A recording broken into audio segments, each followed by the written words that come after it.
मस्जिद बचेगी या गिर जाएगी? मस्जिद को कोई टच करे ना कानून को हाथ में लेके, हम बताएंगे। कोई और नहीं बताएगा तो मैं बताऊंगा, मैं इलाज करूंगा, कोई और नहीं करेगा तो। दोस्तों नमस्कार, मेरा नाम है अरुण और आप देख रहे हैं टाइम्स एक्सप्रेस। आप लगातार जो है हिमाचल से जुड़ी हुई खबर लगातार सुन रहे होंगे, जो कि शिमला से है, जहां एक मस्जिद को अवैध बताया जा रहा है। उसको लेकर वहां बवाल हो रहा है, लोग प्रोटेस्ट कर रहे हैं, सड़कों पर उतर आए हैं कि ये जो मस्जिद है इसको जल्द से जल्द गिराया जाए। और ये जो मामला है कोर्ट में भी पहुंच गया है, वहां पर भी जो है सवाल जवाब हुए। तो इस पूरे मुद्दे को लेकर बातचीत करते हैं। मेरे साथ महमूद प्राचा जी सुप्रीम कोर्ट के वरिष्ठ वकील है, कानून के बड़े जानकार है और लगातार जो है हर मुद्दे पर बेबाकी से अपनी राय रखते हैं। तो सर, ये जो पूरा मामला है, आपने देखा होगा जिस तरह से ये पूरा मामला सामने आया, मस्जिद को अवैध बताया जा रहा है। वहां पे जो कांग्रेस की सरकार है, वहां पे जो मंत्री है अनिरुद्ध सिंह, उन्होंने भी गंभीर आरोप लगाया, वो कह रहे कि तो लगातार इलीगल कंस्ट्रक्शन चल रहा है, यहाँ की तो पूरी डेमोग्राफी बदल गई है। यहाँ पे जो लोग हैं, जो रोहिंग्या मुसलमान, वो आकर बस रहे हैं। करीब 2000 के करीब रोहिंग्या मुसलमान, यहाँ पे बहन बेटियों की इज्जत मुश्किल हो गई है, यहाँ पे बड़ा दिक्कत चल रहा है। कैसे आप देख रहे हैं? मैं कैसे देखूंगा, ये तो कांग्रेस पार्टी को देखना चाहिए। और खास तौर पे तो कांग्रेस पार्टी तो कह रही है, उन्हीं के तो मंत्री कह रहे हैं कि यहाँ पे बहन बेटी सुरक्षित नहीं है, लव जिहाद का मामला अनिरुद्ध सिंह और कांग्रेस के तो है। कांग्रेस पार्टी के अंदर जो हाईकमांड है उसके चारों तरफ भी आरएसएस के जो एजेंट हैं वो उनके ऊपर प्लांट किए गए हैं, जैसे दूसरी पार्टियों के ऊपर। ये उसी का क्लासिक एग्जाम्पल है। इससे थोड़े दिन पहले ही अभिषेक मनु सिंघवी साहब को टिकट मिला था राज्यसभा का, वहाँ के 3 या 4 एमएलएज ने गद्दारी करके उनको इलेक्शन हरवा दिया। मैंने ये तब भी बात बोली थी कि हिमाचल के अंदर आरएसएस ने बहुत बड़ी तादाद में अपने लोग घुसा दिए हैं और ये जो मंत्री हैं ये आरएसएस के ही प्लांटेड एजेंट हैं। मैंने आप इनको पहले से जानते हैं? इनका बयान आया तो आपने आरएसएस से जोड़ दिया, पहले से आपने कभी जिक्र नहीं किया। मेरी किसी से कोई जाति दुश्मनी थोड़ी है। जब जो अपने मुंह से नकाब उतार के दिखाएगा कि मैं मोहन भागवत का आदमी, तभी तो बोलूँगा, या जिसके बारे में मुझे उसकी हरकतों से नजर आ जाता है तब बोलूंगा। अब इसमें दो लोगों की सर कैबिनेट मंत्री है, जिम्मेदारी से उन्होंने कोई बयान दिया होगा फैक्ट एंड फिगर के साथ। वो तो कह रहे हैं कि 2010 के बाद से जो कंस्ट्रक्शन बड़ी तेजी से बढ़ा, 2-3 जो है ऊपर जो है बिल्डिंग बना दी गई, वहां पे लगातार कंस्ट्रक्शन हो रहा है। कोई सबूत बदलने की कोशिश, कोई सबूत बताया इस बात का कि सिर्फ जबानी जमा खर्च कुछ भी बोल दो? नोटिस दिए गए 37 के करीब। मैं वही कह रहा हूँ, ये मंत्री जी ने बताया 37 के करीब नोटिस दिए गए, दिखाया। ये झूठी खबरें फैला के, झूठी रिपोर्टिंग करके, झूठे बयान दे के अदालत में और असेंबली में, ये सब कार्रवाइयाँ किन की हैं? ये सब आरएसएस के ट्रेंड लोगों की कार्रवाई होती है। कोई भी आप बीजेपी का मंत्री, कोई भी उनका चीफ मिनिस्टर उठा के देख लो, असेंबली में इतने आराम से, कैबिनेट मिनिस्टर पार्लियामेंट में झूठ बोलते हैं आराम से। मस्जिद अवैध है कि नहीं, ये बताइए सर। मुद्दे पर आइए, जो बात मुद्दे की बात ये है कि वो मस्जिद के बारे में जो भी प्रेस में आया है वो सब झूठ है। वो 1947 नहीं, उससे भी बहुत पुरानी मस्जिद है हिमाचल में, दावे के साथ। मैं पूरे दावे के साथ कह रहा हूँ, और मेरा दावा कभी झूठा दावा नहीं होता, क्योंकि रिसर्च किया कि 1947 से पुरानी मस्जिद, बहुत पुरानी मस्जिद है, मैंने रिसर्च किया। अब दूसरी बात मैं आपको ये बताता हूँ, शिमला में और हिमाचल में वक्फ की जो प्रॉपर्टीज़ हैं बहुत सारी हैं, बहुत ज़्यादा है। एक बात अब ये सुन लीजिए, बहुत सारे लोग जो रह रहे हैं ना, कमर्शियल प्रोजेक्ट चला रहे हैं वहाँ, वो वक्फ की ज़मीनों पे है। लेकिन क्योंकि वक्फ के जो मेंबर्स और चेयरमैन होते हैं वही बेईमान होते हैं, इसीलिए वक्फ की ज़मीनों पे बहुत सारे लोग कब्जे कर लेते हैं और फिर बाद में ये भी भूलने की कोशिश करते हैं कि वो ज़मीन पे ही वक्फ की बैठे हुए हैं। अब मस्जिद में अनऑथराइज कंस्ट्रक्शन होने का जो इल्ज़ाम लग रहा है, अनऑथराइज कंस्ट्रक्शन का इल्ज़ाम अगर है तो वो अकेले के ऊपर नहीं लगना चाहिए। ये है भारत का संविधान, आर्टिकल 14, ये बात सही है ना? अगर अनऑथराइज कंस्ट्रक्शन की बुनियाद पर उसके ऊपर कोई कार्रवाई लेनी पड़ेगी या लेनी चाहिए, तो सबसे पहली कार्रवाई मस्जिद के ऊपर क्यों होगी? मैं ये सवाल पूछना चाहता हूँ। किस पे होगी? सबसे पहली उनके ऊपर होनी चाहिए जो कमर्शियल एक्टिविटीज़ कर रहे हैं वहाँ पे, जो जितने सारे होटल बने हुए हैं ना, सारे के सारे अनऑथराइज्ड है। एक होटल का मुझे बता दीजिए आप कि जो ऑथराइज्ड नक्शे से। मामले ने तूल कहाँ से पकड़ा वो समझिए ना। वहां पे जो है हिंसा की खबरें सामने आई, कुछ लोग कह रहे हैं कि यहाँ पे जो है अब हिंदू सुरक्षित नहीं रह गया है। वहां पे कुछ लोग पहले 2-4 की संख्या में आए, फिर वो 20 हो गए, फिर वो 1000 हो गए, फिर 2000 हो गए, फिर डेमोग्राफी बदलने की कोशिश हो रही है। आप समझ रहे हैं ना सर, संतुलन बिगाड़ने की कोशिश हो रही है, ये आरोप है। वहां पे वो लोग ये कह रहे हैं हम अब सुरक्षित नहीं है, इसीलिए मस्जिद को हटाओ और यहाँ पे जो पहले जैसी स्थिति तो वो कायम करो। मेन मुद्दा ये है। तो डेमोग्राफी बदलने की चेष्टा कौन कर रहा है, बताएं आप। एक तो डेमोग्राफी किसी भी हिल स्टेशन की, ज़्यादातर टूरिस्ट होते हैं वहाँ पे, ये बुनियादी बातें समझने की हैं। और जो वो मंत्री जी हैं ना, वो जो ये बात बोल रहे थे कि मेरे खुद टच में बांग्लादेशी हैं 2, इस बारे में उन्होंने कोई कार्रवाई की आज तक। सबसे पहले तो उन्हें ही पकड़ना चाहिए कि बांग्लादेशियों के टच में आके उनकी रिपोर्टिंग क्यों नहीं की आज तक उन्होंने। और अगर झूठी रिपोर्टिंग की और वो किसी अच्छे वकील के पास आ गए तो मंत्री जी जेल में जाएंगे सीधे। तो इसलिए सोच समझ के बोलें। वो रोहिंग्याओं की बातें कर रहे हैं, रोहिंग्या को पकड़ने की जिम्मेदारी क्या हिमाचल सरकार की नहीं है? हिमाचल सरकार क्या बेईमान सरकार है? अमित शाह जैसे होम मिनिस्टर हैं, जैसे फेल्ड होम मिनिस्टर है, क्या हिमाचल में भी फेल्ड होम मिनिस्टर है कोई जिसको होम मिनिस्ट्री चलानी नहीं आती? तो अमित शाह जी तो फेल हो चुके हैं पूरी तरीके से, इसीलिए तो रोहिंग्या आ गए। मस्जिद बचेगी या गिर जाएगी?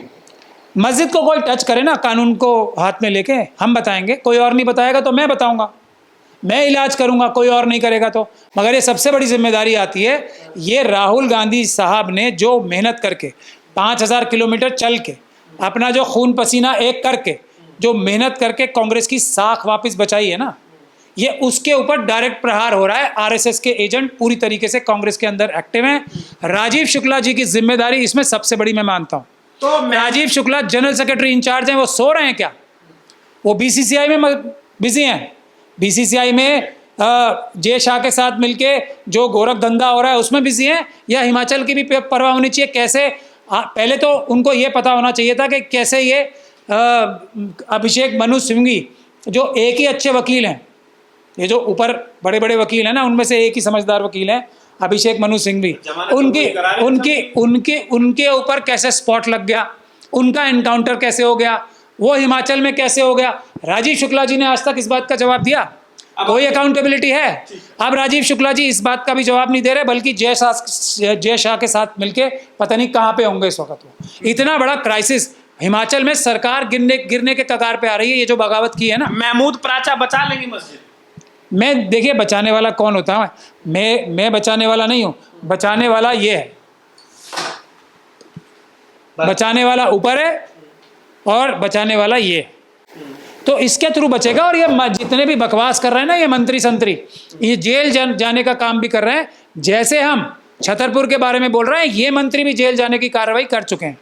सिर्फ ज़रूरत इस बात की है किसी अच्छे वकील को एंगेज करें और इस मंत्री के खिलाफ, जो ये मंत्री साहब हैं, इनके खिलाफ एफआईआर दर्ज कराएं। ये है पहला काम। और राजीव शुक्ला जी को उसमें गवाह बनाया जाएगा इस एफआईआर में। अगर नहीं बने वो, इसका मतलब वो भी शामिल है। लेकिन सर कोर्ट में भी अभी ये मामला पहुंच चुका है, वहां पे भी सवाल जवाब हुआ कि भाई ये पैसा कहां से आया, कैश में आया या फिर किस तरह से पैसा आया कंस्ट्रक्शन को लेकर वहां पे जो। बिल्कुल, मेरे पास भी बहुत सारी जानकारियां हैं, किस मंत्री के पास, किस एक्स मंत्री के पास, किसके पास पैसा कहां से आ रहा है, किसकी क्या एफिडेविट में कितनी एसेट्स थे और आज कितने। मेरे पास भी बहुत सारे ऐसे सवाल हैं।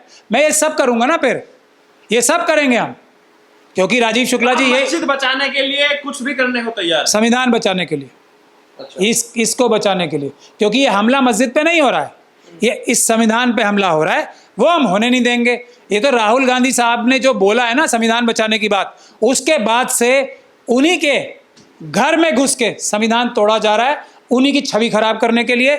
ये मेरे ख्याल से राजीव शुक्ला जी की इसमें बहुत बड़ी एक इंक्वायरी कमेटी राजीव शुक्ला साहब के ऊपर बैठनी चाहिए। सर क्या आपको नहीं लग रहा है कि वहाँ की जो इंटरनल पॉलिटिक्स है, जो वहाँ के जो क्षेत्रीय मुद्दे हैं, और जो क्योंकि हिमाचल प्रदेश आप ले लीजिए, उत्तराखंड ले लीजिए, जिन प्रदेशों में मुसलमानों की जनसंख्या कम है, वहाँ पे जो कांग्रेस की पॉलिटिक्स है वो भी वही है जो बीजेपी की पॉलिटिक्स है? नहीं, कांग्रेस की नहीं, राहुल गांधी वाली कांग्रेस की नहीं है। हाँ, जो आरएसएस के लोग हाईकमांड तक में घुसे हुए हैं उनकी पॉलिटिक्स यही है, क्योंकि वो राहुल गांधी की एफर्ट्स को पानी में मिला देना चाहते हैं, मिट्टी में मिला देना चाहते हैं, उनकी सारी मेहनत को बर्बाद कर देना चाहते हैं। मुस्लिम समाज के साथ क्या हो रहा है पूरे देश में, कांग्रेस ही खुद कर रहे हैं। ये तो अब आ गई ना निकल के बात, और कोई पूरी असेंबली में एक शब्द बोलने वाला नहीं था। ये सबसे बड़ी दुख की बात है। बीजेपी वाले तालियां बजा रहे थे, मेजें थपथपा रहे थे, और कांग्रेस का एक व्यक्ति हिमाचल की असेंबली में बोला नहीं, उस मंत्री को रोका नहीं कि आप इस प्रकार के झूठ मत बोलिए। ये बताता है कि राहुल गांधी के खिलाफ कितनी बड़ी साजिश हिमाचल प्रदेश में हो रही है। तो राहुल गांधी जी को फौरन ध्यान देना चाहिए। मेरी बात आज आप ये याद रखना, ये साजिश जो है हिमाचल प्रदेश में कांग्रेस की सरकार गिराने की है। सुक्खू साहब को ज़रा अपनी नींद से उठ जाना चाहिए और राजीव शुक्ला जी को इस वक्त इंक्वायरी फेस कर रही होना चाहिए कि ऐसी नौबत क्यों आई, अभिषेक मनु सिंह भी क्यों आ रहे, और ये उसके बाद ये काम क्यों शुरू हो रहा है। कांग्रेस के दो बड़े वोट जो तबके या जो फैक्शंस कांग्रेस के साथ जुड़े हैं ना, एक मुस्लिम समुदाय और एक शेड्यूल कास्ट और शेड्यूल ट्राइब समुदाय, उन दोनों के ऊपर कितने बड़े हमले हो रहे हैं कांग्रेस की रूल स्टेट्स में, इस बात को राहुल गांधी जी को खुद ध्यान देना चाहिए। सर, हिमाचल की शिमला की मस्जिद ही खतरे में है या देश में बाकी मस्जिदों पर भी इस तरह का निशाना है? पूरे देश में मंदिर, बुद्ध विहार, जो चर्च, गुरुद्वारे और जो रविदास मंदिर, अभी यहाँ दिल्ली में नहीं इतना बड़ा आंदोलन हुआ था, वाल्मीकि मंदिर, मैं कितने केस तो मैं कर रहा हूँ वाल्मीकि मंदिर तोड़ने की, बाबा साहब की जो मूर्तियाँ लगी हुई हैं जगह जगह पे, इन सबको खतरा है मनुवादी ताकतों से। और मनुवादी हर एक धर्म के अंदर घुसे हुए हैं, मनुवादी हर एक पार्टी के अंदर घुसे हुए हैं, हर पार्टी में मनुवादियों की बड़ी मोटी पैठ है। तो क्या लग रहा है सर, ये जो मस्जिद है शिमला के अंदर संजौली की है, ये जो पूरा मामला तूल पकड़ा हुआ है आजकल, पूरा हाईलाइट मीडिया दिखा रहा है कि मतलब वहाँ पे जो है अब सुरक्षा का पर भी सवाल उठ गया है। अब सुरक्षा पर सर, किसी मस्जिद के होने से वहाँ के लोगों की सुरक्षा पर कैसे सवाल खड़ा हो सकता है? ये भी एक बड़ा इस सवाल किसने खड़ा, मैं आपसे ये पूछना चाहता हूँ कि वो जो आरएसएस के पेड़ कि वहाँ बहन बेटी को छेड़ा नहीं, मैं वही तो कह रहा हूँ, कौन कह रहा है? वो रिपोर्ट में आ रही है मीडिया, रिपोर्ट वाले सारे बेईमान नहीं है, बेईमान ये सब, ये जितने भी क्रिमिनल मीडिया हैं, ये तो काम ही आरएसएस का यही तो कर रहे हैं, देश में लड़ाने का। उधर अडानी जी को भेज दिया चाइना में अपनी कंपनी बनाने के लिए, और यहाँ देश में एक दूसरे से लड़ा रहे हैं। अडानी जी ने 3 सितंबर को कंपनी बनाई है शंघाई में अपनी एक, इस बात से ध्यान हटाने के लिए भारत की जड़ों में मट्टा डालने का काम अडानी कर रहे हैं चाइना के साथ मिलके। भारत की इकोनॉमी बर्बाद कर रहे हैं और अपने सारे पैसे ट्रांसफर कर रहे हैं चाइना में। इस तरह की बेईमानी हो रही है। और ये जो आरएसएस के पेड काडर हैं, कुछ 100-200 हर जगह इकट्ठे हो जाते हैं, तो कहीं भी काम करे, इससे क्या? हाँ, तो अच्छा शिमला में ना करे, लेकिन नहीं, शिमला में भी करे भारत में काम करता है। तो फिर अभी तो आप बोल रहे हो कि सब जगह काम करे, और ये सब लोग क्या बोल रहे हैं कि बाहर से लोग आके यहाँ पे बिजनेस कर रहे हैं। कोई ये बाहर से लोग आ गए? ये भारत के नागरिक। ये भी आरोप लग रहा है कि जो सैलून वाला है वो अपना नाम बदल कर वहाँ पे सैलून चला रहा है, 5-6 सैलून खोल दिए। मैं वही तो कह रहा हूँ, नाम बदलने की जरूरत क्या है? जो देखो SC ST माइनॉरिटीज और OBC के लोग तो बहुत टेक्निकली साउंड होते हैं, वो जहाँ भी कोई भी काम करेंगे वो अच्छा करेंगे। जो जनरल कैटेगरी के लोग हैं उनसे बहुत अच्छा काम करते हैं वो। आपको जनरल वालों से क्या दिक्कत है सर? कोई दिक्कत नहीं है, उनसे दिक्कत कोई नहीं है। ये हजारों साल से वो सब चीज़ों पे वर्चस्व बना, कह रहे हैं कि ये लोग हमारी मेरिट से डरते हैं, इसीलिए हमसे। मैं वही तो कह रहा हूँ कि ये हजारों साल के बाद भी सारी संपदाएं सब कुछ अपने नहीं कर पा रहे, इसलिए चिड़न होती है। मैं यही तो, मेरी बात भी सुन लीजिए। मैं भी तो यही कह रहा हूँ कि ये हजारों साल तक सब चीज़ों पे, पढ़ाई पे, बिजनेस पे, सब पे अपना पूरा वर्चस्व बना के भी काम करने वाले नहीं बन पाए, अक्लमंद नहीं बन पाए, कुछ भी अच्छा करने के लायक है ही नहीं। वरना ये शॉप्स और जो इतनी भी हैं, ये सब हाथ के कारीगर सब अच्छे SC ST और माइनॉरिटीज़ के लोग क्यों होते हैं? ये क्यों होते हैं? क्योंकि ये लोग अक्लमंद हैं, OBC के लोग अक्लमंद हैं, ये लोग कुछ कर ही नहीं सकते। मैं इनसे ये सवाल पूछता हूँ, अब तक हज़ारों साल के बाद भी अब तो कुछ सीख जाओ, अब तो थोड़ा दिमाग आ जाना चाहिए। क्यों नहीं आ रहा है? सिर्फ झूठा कब्जा करके, हर जगह फ्रॉड करके कब्जे कर रखे हैं। इनमें जो लोग होते हैं, इनमें पूरे जनरल कैटेगरी में मुश्किल से 1% लोग समझदार और अक्लमंद होते हैं, मुश्किल से 1%। और SC ST OBC के अंदर 99% समझदार होते हैं। ये फर्क है बस। आप ये बताइए सर, ये जो मस्जिद का मामला, अब राहुल गांधी आपको लग रहा है इंटरफेयर करेंगे इस मामले में? देखिए, अगर उन्हें RSS की साजिश को तोड़ना है तो वो अब तक इस पे एक्शन ले चुका होना चाहिए था। राजीव शुक्ला जी इस वक्त जवाब देते होने चाहिए थे, या तो खड़गे जी के सामने या राहुल गांधी जी के सामने। ये पूरी गलती राजीव शुक्ला साहब की है, और गलती नहीं होती है, गलती तब तक होती है जब तक पता ना हो। अब ये बात पता लग गई है, राजीव शुक्ला साहब ने अभी तक कोई एक्शन नहीं लिया, इसका मतलब उनकी भी इन्वॉल्वमेंट है। ये फॉर्मूला सिर्फ मोदी जी और अमित शाह जी के लिए और मोहन भागवत जी के लिए थोड़ी लगेगा कि उनके गौरक्षक आके मर्डर करें, हत्याएं करें, ये सब लड़ाई झगड़ा कराएं, और उसके बाद वो एक्शन न लें तो हम उनके ऊपर भी तो बोलते हैं कि इनकी डायरेक्ट इन्वॉल्वमेंट है। उसी तरीके से राजीव शुक्ला की डायरेक्ट इन्वॉल्वमेंट है। तो मेरा ये इल्ज़ाम है, अगर वो इसे ठीक नहीं कराते और इस मंत्री को कांग्रेस से बाहर नहीं निकालते अभी के अभी, ये नासूर हैं, ये कम से कम 10-15 एमएलए तोड़ लेंगे बहुत जल्दी। ये मेरा आप ये चाहते हैं कि अगर कांग्रेस है तो मस्जिद के समर्थन में उतरे, और अगर बीजेपी विरोध कर रही है तो वो आपको पच जा रहा है? बिल्कुल नहीं, जो भी है देश में रहना है तो संविधान के ऊपर चलना पड़ेगा, संविधान के ऊपर। ये सिर्फ हाथ में किताब लेके, राहुल गांधी तो हाथ में लेकर चलते हैं हाथ, इसलिए मैं बोल रहा हूँ ना, हाथ में किताब नहीं, इस संविधान पे अमल करना, संविधान पे चलने की बात होती है। किताब तो बहुत मेरी थोड़ी भारी है और लोगों की हल्की होती है, कोई भी हाथ में ले लेगा। हाथ में लेने से कुछ नहीं होता, इसकी रक्षा करने के लिए, दिल से रक्षा करने के लिए, अपनी जान लड़ा देने को संविधान की रक्षा करने के लिए तो हम संविधान के लिए, मस्जिद की बात नहीं है। कल को अगर कोई तिरुपति बालाजी का मंदिर तोड़ने जाएगा, बुद्ध समाज के लोग जैसे उस पर क्लेम रखते हैं अपना, तो हम क्या बोलेंगे उन्हें? नहीं, आप डायरेक्ट नहीं करोगे काम, आप कानून के माध्यम से, संविधान के माध्यम से काम। कोर्ट में चला गया ना अभी, अब कोर्ट में। हाँ, तो मैं तो ये जो 200 लोग घूम रहे थे उनके खिलाफ मुकदमा क्यों नहीं दर्ज किया? ये है हिमाचल सरकार की गलती, जो उन्हें ठीक करें, विरोध प्रदर्शन कर रहे हैं, जो विरोध प्रदर्शन कर रहे हैं, और ये जो झूठ बोल रहे हैं कि यहाँ पे ऐसे हो गया, वैसे हो गया, नाम बदल के रह रहा था फलाना, इन सब लोगों की एक डिटेल इन्वेस्टिगेशन होनी चाहिए। ये पाकिस्तान और चाइना से के साथ मिलके देश के जो बॉर्डरलाइन स्टेट्स हैं ना, उनको कमज़ोर करने की साजिश का हिस्सा है। ये उत्तराखंड में भी हो रहा है, ये मणिपुर में भी हो रहा है, ये अरुणाचल में भी हो रहा है, ये कश्मीर में भी हो रहा है, ये पंजाब में भी हो रहा है, ये राजस्थान और गुजरात में भी हो रहा है। तो आज जो है महमूद प्राचा जी के मन से राहुल गांधी उतर गए? नहीं, उतर क्यों गए? मैं तो उन्हें बोल रहा हूँ ना कि ये देखिए, आरएसएस से राहुल गांधी जी को अपनी जान का भी खतरा है, इसलिए उनके मन से उतरने का सवाल नहीं हो रहा, क्योंकि उनको डायरेक्ट थ्रेट है। जैसे मुझे थ्रेट है ना, आरएसएस मुझे भी मरवाना चाहती है, तो उनको भी आरएसएस मरवाना ही चाहती है।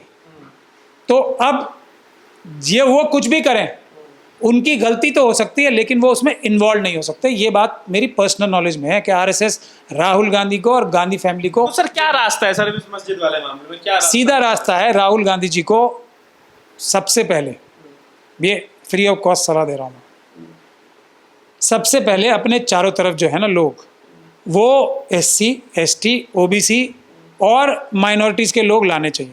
की डिसीजन मेकिंग वो होने चाहिए, उनके एडवाइजर्स वो होने चाहिए। उसी दिन से कांग्रेस जो है का ग्राफ ऐसे हो जाएगा, सीधा 90 डिग्री से शूट अप करेगा। अगर उनके चारों तरफ ये लोग नहीं रहेंगे की एडवाइजर्स के तौर पे, तो कांग्रेस का ग्राफ नीचे की तरफ जा रहा है और जाएगा आगे इससे भी तेजी से। तो इतने मेरे साथ हरियाणा और कश्मीर के अच्छे रिजल्ट से गुमराही में ना आए। आरएसएस और बीजेपी बड़ी साजिश करके, एमपी देखिए अभी जो बंगाल में जो हमला हो रहा है ममता बनर्जी साहब के ऊपर, वो भी एमपी तोड़ने का हो रहा है। नीतीश कुमार जी और जो तेजस्वी यादव मिल रहे हैं, वो नीतीश कुमार जी को भी खतरा नज़र आ रहा है अपने एमपी तोड़ने का। जो चिराग पासवान है, उनके खिलाफ बीजेपी ने स्वयं पिटीशन लगा रखी है उनका इलेक्शन निरस्त करने के लिए। यही हाल टीडीपी के चंद्रबाबू नायडू साहब का है।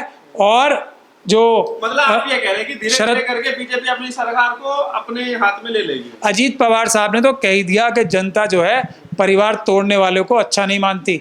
तो अजीत पवार जी के भी पीठ में चाकू बहुत तेजी से बीजेपी और आरएसएस मार चुकी है, इसलिए वो दर्द से कर्रा रहे हैं, निकलने की चांस। हाँ, तो मैं ये बता रहा हूँ आपको, राहुल गांधी जी को और गांधी फैमिली को सबसे बड़ा खतरा है, उनको एकदम चाक चौबंद हो जाना चाहिए। ठीक है, तो जिस तरीके से जो पूरा मामला है शिमला के अंदर मस्जिद है, उसको लेकर हमने बातचीत की, सरकार साफ तौर से कहना है इस तरीके के जो षड्यंत्र हो रहे हैं उसको लेकर भी कांग्रेस पार्टी पर भी सवाल खड़े किए, साथ ही साथ जो है बीजेपी को भी घेरने का काम किया। आपकी क्या राय में जरूरत है? वीडियो को लाइक कीजिए, टाइम्स एक्सप्रेस को सब्सक्राइब कीजिए।